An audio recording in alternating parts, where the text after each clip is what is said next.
নমস্কার, সবাই কেমন আছো? আশা করি ভালো আছো। আমিও ভালো আছি। লাইভ উইথ ঝর্ণা চ্যানেলে তোমাদের সবাইকে অনেক স্বাগত, অনেক ভালোবাসা। তো বন্ধুরা, দেখতে পাচ্ছ আমি সাজগোজ করে আয়নার সামনে দাঁড়িয়ে কয়েকটা রিলস বানিয়ে নিলাম।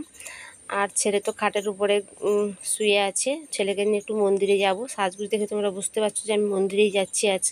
তো বাড়ির কাছাকাছি মন্দির, তাও তোমার দাদাভাইকে বললাম যে আমাদের একটু ছেড়ে দিয়ে আসতে, কারণ ঝমঝমিয়ে বারবার ধরে বৃষ্টি আসছে, রাস্তাঘাট কাদা, ছেলেকে নিতে একটু অসুবিধা আছে। তাই তো মন্দিরে এসে পুজোটা দিয়ে ফেললাম। তো পুজোর সময় তোমাদের সঙ্গে আর ভিডিওটা শেয়ার করতে পারলাম না, কারণ অনেকেই পুজো দিতে এসছে। পুজোর সময় মন্দির পুজো দিলাম না। তো ছেলে মন্দিরের ভেতরে এত গরমে লোকজনের মাঝখানে ব্যস্ত হয়ে পড়েছিল, তাই ওকে একটু বাইরে বের করে দিতে ও নিজের মতো করে খেলছে।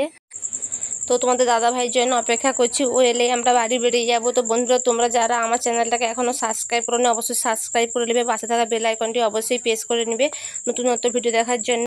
বাড়ি এসেই মা ছেলে কয়েকটা সেলফি তুলে নিলাম। তো বন্ধুরা, ব্লগটা আজকে কেমন লাগলো অবশ্যই কমেন্ট করে জানাবে। তো এখানে শেষ করছি। টাটা, সবাই ভালো থাকবে, সুস্থ থাকবে।